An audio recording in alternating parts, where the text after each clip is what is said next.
विकास आप सभी का स्वागत करता हूं। जैसा कि आप सभी को पता है कि हम 11th क्लास के पॉलिटिकल साइंस पढ़ रहे हैं और हमारे फर्स्ट पार्ट के अंदर हमने एक इम्पॉर्टेंट टॉपिक पे डिस्कशन किया था जो किताब का फर्स्ट ही टॉपिक है चैप्टर नंबर 1 का।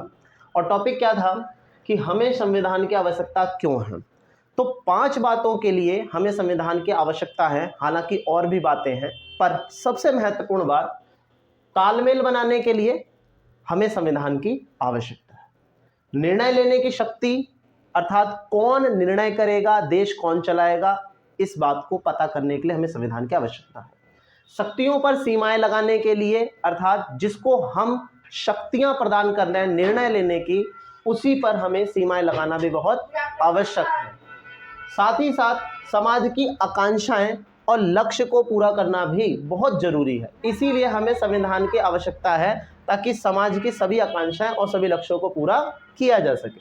साथ ही साथ राष्ट्र की बुनियादी पहचान भी अहम होती है। जिस तरीके से एक व्यक्ति के कपड़े, बोलचाल, विचार से उसकी पहचान होती है, उसी तरीके से किसी देश की पहचान उसके संविधान से की जा सके। ये बातें हमने फर्स्ट पार्ट में बहुत अच्छे से की हैं और डिस्क्रिप्शन में आपको इसका लिंक मिल जाएगा।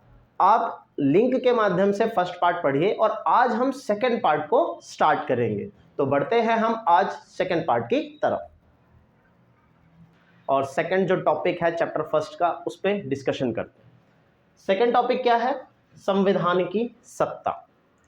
ये बात हमें समझ में तो आ गई है कि हमें संविधान की क्यों ज़रूरत है या क्यों आवश्यकता है, पर कहीं ना कहीं इस टॉपिक के अंदर हमें 2 मूल बातों को बताया गया है। एक मूल बात है राज्य की सत्ता का सूचक और दूसरा संविधान की व्याख्या इस टॉपिक में बताई गई। राज्य की सत्ता का सूचक होने का अर्थ क्या है? मतलब ये कि कोई भी देश हो बिना संविधान के तो चल नहीं सकता और वो जैसा संविधान बनाएगा, जैसे नियम कानून व्यवस्था तय करेगा, कहीं ना कहीं उस देश की सत्ता भी उसी तरीके से काम करेगी। अर्थात इसका अर्थ ये निकल कर आता है कि संविधान ही ये बताएगा कि किसी देश या किसी राज्य की सत्ता किस तरीके से काम करेगी।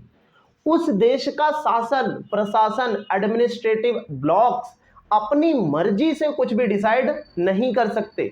वो वही कर सकते हैं, राज्य वही कर सकता है जिसकी संविधान उसे क्या देता है? सूचना देता है।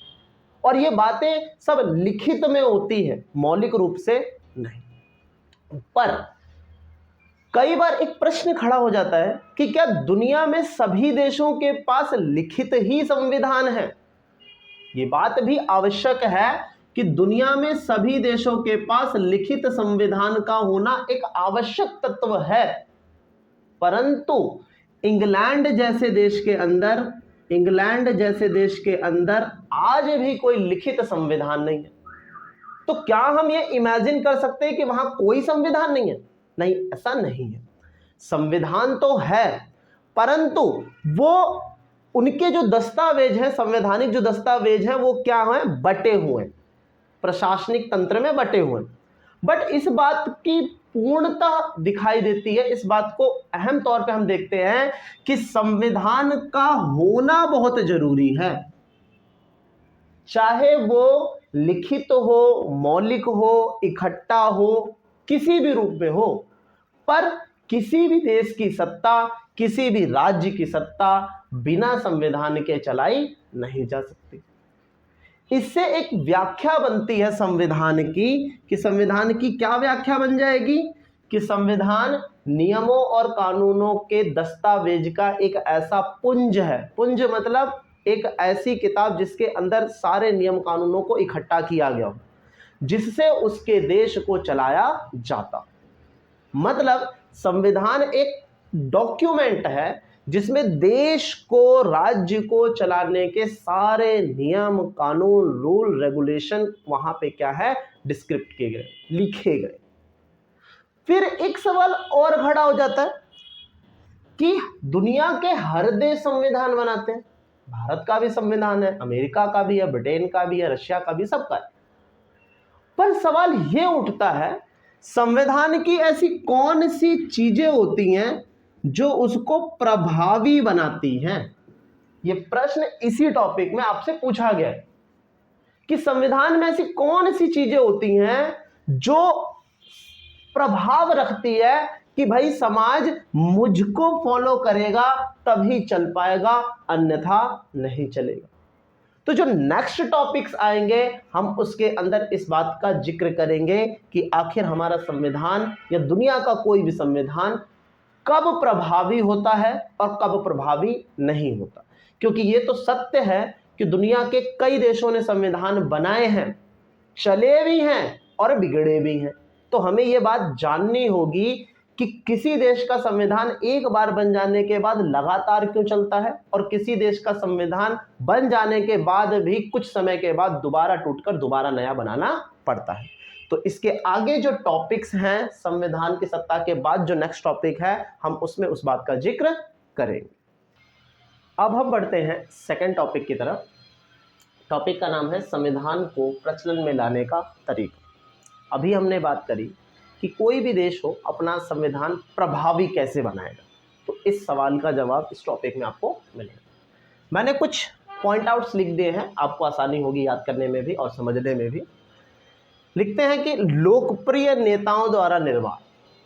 अब दुनिया के हर देश जब संविधान निर्माण कर रहे होते हैं तो सारे नेता लोग जो होते हैं मिलकर कर रहे होते हैं, बट इस बात की क्या गारंटी कि जो नेता संविधान का निर्माण कर रहे हैं उनका प्रभाव समाज के ऊपर है भी या नहीं। अगर हम संविधान बना दें और जनता को जब देना हो तो जनता ये सवाल उठा दे कि हम तो आपको पसंद ही नहीं करते, आपके विचारों को मानते ही नहीं हैं, तो हम आपके द्वारा बनाए गए संविधान को स्वीकार ही नहीं करेंगे। तो संविधान को समाज तक पहुंचाना, उसको प्रचलन में लाना, उसको जमीनी हकीकत तक पहुंचाना तब ज़्यादा सही माना जाएगा जब कहीं ना कहीं ऐसे नेताओं के द्वारा संविधान बनाया जाए जिनकी लोकप्रियता, जिसकी पॉपुलैरिटी समाज के अंदर ज़्यादा हो। फॉर एग्जाम्पल अगर हम बात करें भारत की, दक्षिण अफ्रीका की, अमेरिका की, दुनिया में सबसे ज़्यादा प्रभावी अगर संविधान किसी के हैं तो वो इन भारत का ही अगर एग्जाम्पल लें तो बहुत बड़े बड़े नेता बैठे हुए थे, जैसे स्वयं जवाहरलाल नेहरू, सरदार वल्लभ भाई पटेल, लाल बहादुर शास्त्री, राजेंद्र प्रसाद और न जाने और कितने नाम। ये वो नाम है जिनका नाम सुनकर जनता आंख बंद करके विश्वास करती थी कि ये लोग हमारे देश को एक सही राह पर ही ले जाएंगे, तो इनके द्वारा बनाया गया कोई भी नियम कानून निसंदेह सत्य है। तो किसी भी देश को अपने संविधान को अगर प्रचलन में लाना है, प्रभाव में लाना है, तो उसके निर्माण करने वाले जो नेता होने चाहिए वो हमेशा लोकप्रिय होने चाहिए। अन्यथा संविधान बन तो जाएगा पर वो लंबे समय तक चलने की कोई गारंटी नहीं दे सकता। दूसरी अहम बात, राष्ट्रीय आंदोलनों का प्रभाव। देखो, संविधान बनने से पहले बहुत सी घटनाएं होती हैं, जिसमें एक सबसे बड़ी घटना है आंदोलनों का होना। आंदोलनों के दौरान हम क्या इमेजिन करते हैं, जो नेता आंदोलन कर रहे होते हैं वो सत्ता के विरुद्ध कहीं ना कहीं अपने विचार रखते हैं, और अगर वो विचार जनता के द्वारा स्वीकार्य होंगे तो एक दिन जब वो राष्ट्रीय आंदोलन सफल होगा और आप जब सत्ता में बैठकर संविधान बनाओगे तो हम उसको स्वीकार करेंगे, क्योंकि उनके विचारों को हमने राष्ट्रीय आंदोलनों के दौरान सुना है, समझा है, जाना है कि ये लोग किस तरीके के विचार के हैं और क्या ये समाज के हित के बारे में सोचते हैं या नहीं। जैसे भारत की ही बात कर लें तो भारत में जब महात्मा गांधी, जवाहरलाल नेहरू और भी लोग जब आंदोलन किया करते थे तो वो समाज में कहते थे कि हमारे देश में असमानता है, हम उसको ख़त्म करेंगे, छुआछूत को ख़त्म करेंगे, सार्वभौमिक वयस्क मताधिकार देंगे, मतलब सभी को वोट देने का अधिकार देंगे, राज्य स्तर, केंद्र स्तर और स्थानीय स्तर पे शासन होगा। तो ये जो विचार थे जब जनता सुनती थी तो उनको लगता था कि हाँ, ये विचार अच्छे हैं और जब यह आंदोलन सफल होगा तो हमें इन लोगों को सत्ता देनी चाहिए, ताकि जब ये संविधान बनाए तो ये इन विचारों को उन संविधान में डालें। इससे एक बात स्पष्ट होती है कि किसी भी देश के राष्ट्रीय आंदोलन आगे संविधान का आधार तैयार करते हैं, और आंदोलनों में अगर समाज के प्रति बातें हैं तो समाज आपके द्वारा बनाए गए संविधान को निसंदेह स्वीकार करेगी। तभी वो समाज उस संविधान को अपने प्रचलन में प्राप्त करेगा और कोई भी विरोध नहीं हो। तीसरी बात, निजी हित की तुलना में सार्वजनिक हित।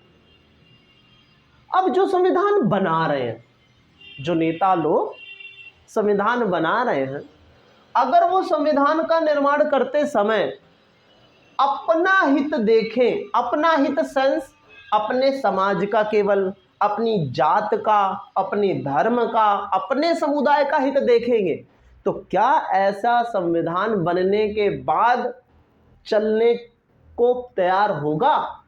इस बात की कोई गारंटी नहीं। मतलब संविधान प्रचलन में, प्रभाव में तभी होगा जब वहां पर बैठे समस्त नेता अपने निजी हित से उठकर सार्वजनिक हित, पब्लिक फैक्टर की तरफ, जनता के हित की तरफ, समाज हित की तरफ ध्यान दें, क्योंकि उनके द्वारा बनाए गए नियम, उनके द्वारा बोली गई एक एक बात समाज के ऊपर प्रभाव डालेगी। इसलिए जो भी नीति निर्माता होते हैं, जो भी नियम कानून के निर्माता होते हैं, उनको इस बात का ध्यान रखना चाहिए कि उनको निजी हित ना देखकर सार्वजनिक हित देखना चाहिए।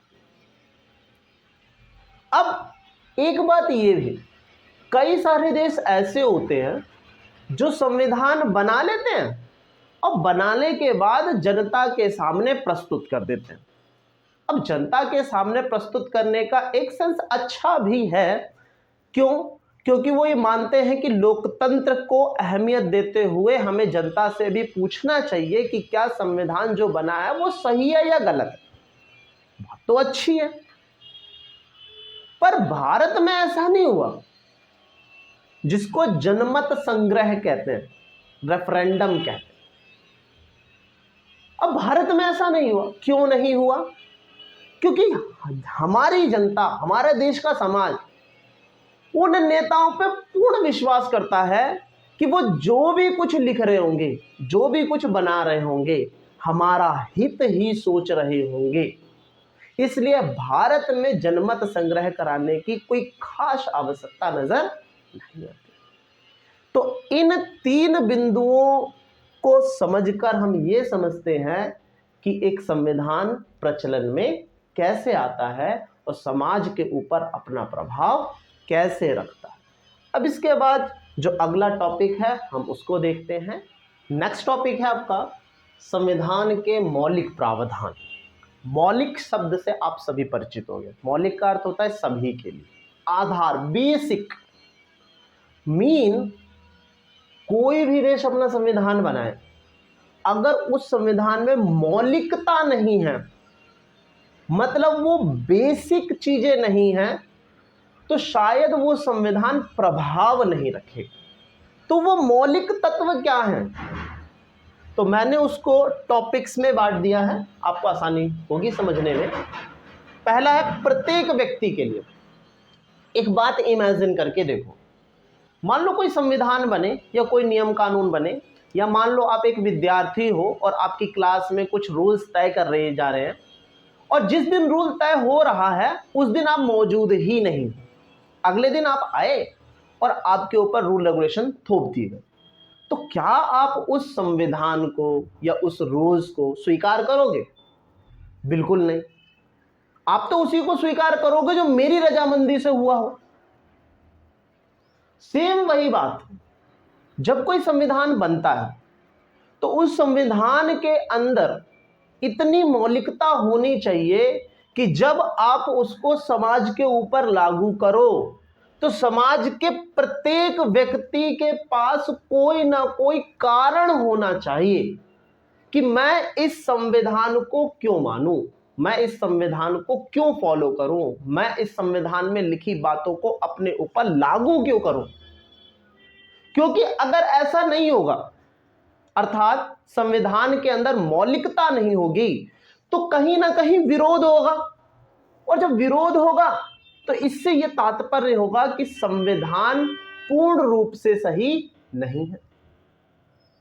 इसलिए मौलिकता इसी बात में नजर आती है कि प्रत्येक व्यक्ति के पास कारण होना चाहिए। हम अगर अपने संविधान की बात करें तो हमारे संविधान के अंदर मौलिक अधिकार दिए हैं, सभी के पास आजादी है, समानता है, शिक्षा का अधिकार है, धार्मिक स्वतंत्रताएं हैं, सभी को वोट देने का अधिकार, तो किसी को वंचित नहीं किया गया, इवन सिंगल पर्सन को भी वंचित नहीं किया गया। इसका अर्थ यह है कि हमारे देश का प्रत्येक व्यक्ति एक कारण तो रखता है कि वो हमारे संविधान का सम्मान क्यों करे। दूसरी बात, प्रत्येक व्यक्ति की पहचान, संविधान इस बात में भी मौलिक होना चाहिए कि समाज में बहुसंख्यक लोग भी रहते हैं और समाज में अल्पसंख्यक लोग भी रहते हैं। दो स्थिति देखने को मिलती है।